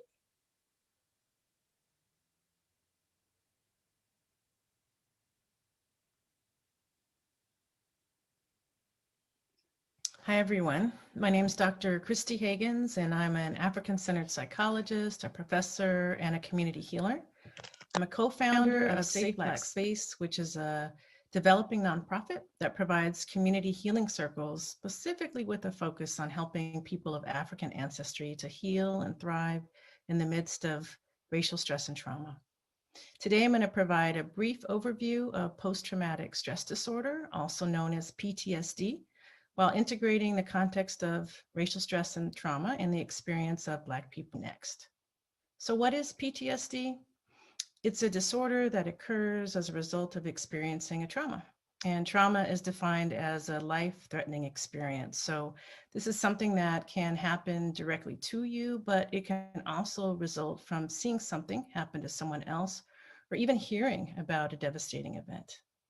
And traumatic experiences can include things like witnessing a murder, being raped, surviving a severe car accident, but it can also be a result of experiencing a natural disaster, like a flood or a fire, or even having a major illness like cancer or severe COVID-19 symptoms and hospitalization. And in addition, experiencing gun and community violence can also cause PTSD.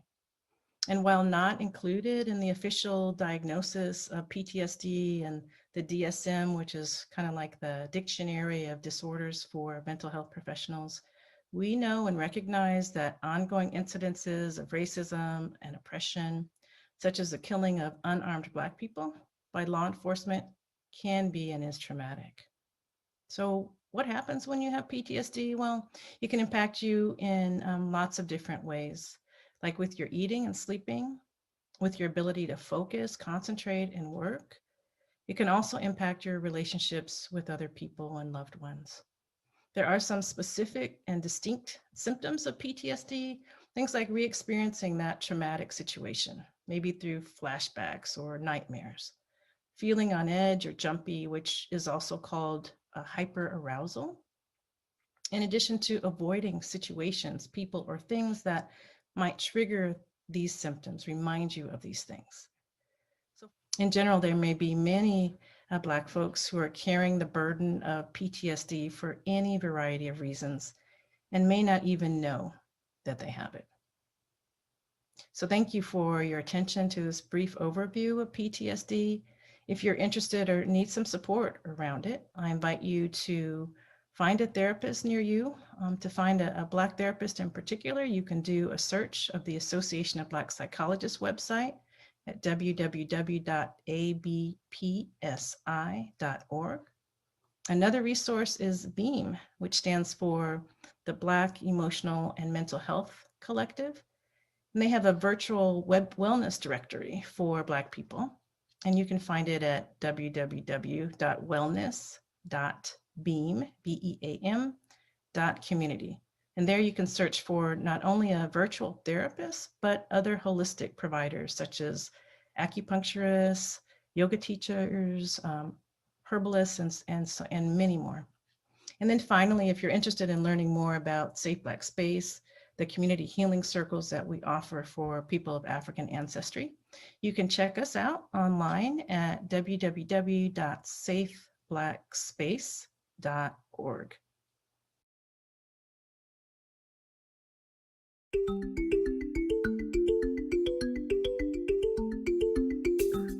Greetings. I'm Dr. Derek Wilson, a licensed eligible clinical community psychologist engaging in psychological assessments of children and adolescents through Monarch Family Services and director of the Integrated Behavioral Health and Wellness, Inc. I'm here to present to you a brief model of the Ubuntu positive mental health. When the spirit is well and whole and healthy, the soul, being in reality of Ubuntu, is characterized by interdependence of our humanity in relation to each other's humanity. Therefore, the factors that establish this positive mental health is that of connectedness, competency, and consciousness. So when you feel a sense of belonging to others, such as family and friends, taking pride in your skills and abilities to successfully function and maneuver through social demands, and having awareness of family history, group history, ethnic history, and national history, builds the demarcation of demonstrating positive mental health. So mental health includes our emotional, psychological, spiritual, and social experiences. Therefore, When we began to establish ourselves on these particular factors, we begin to demonstrate what is deemed to be healthy for us. One great example of demonstrating positive mental health is that when an anthropologist tried to test the Ubuntu within African children, he asked them to run to a tree to see who would be the first to get the fruit. They all held each other's hands, ran to the tree, and was able to share the fruit together. With that said, I want you to chant these words. Buka Mukati Yabuka Kuimbazi. The divine in me heal the inside. The rest of us heals the outside. Hotel.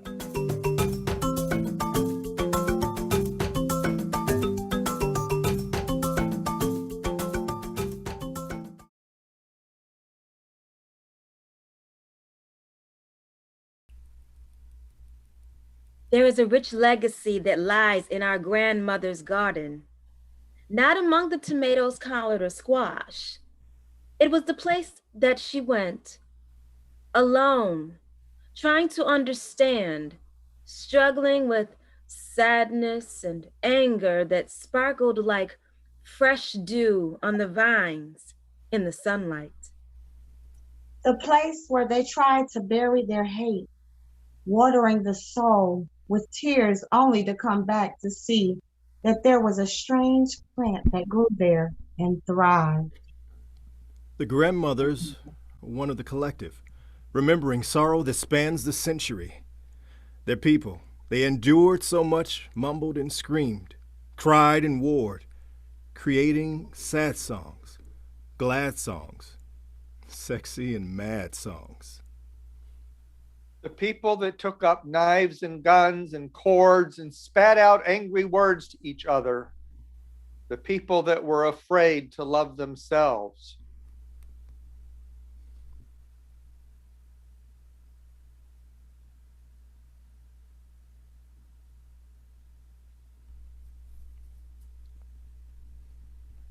The people who tried to fly above the misery, but came crashing back to earth.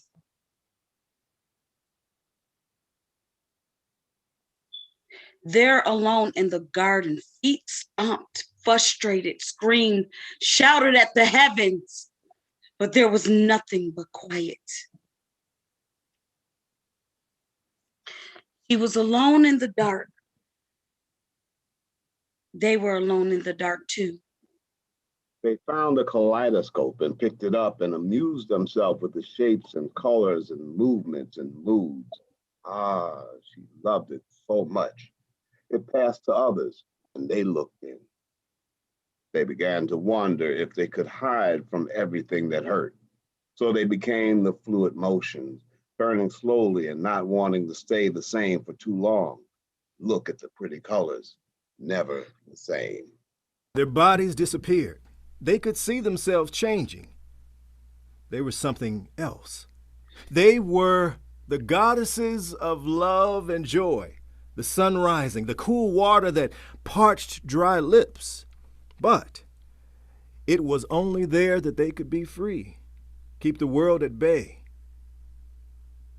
Kaleidoscope. Mirrors and prisms make things look different. Kaleidoscope. Mirrors and prisms make things look different.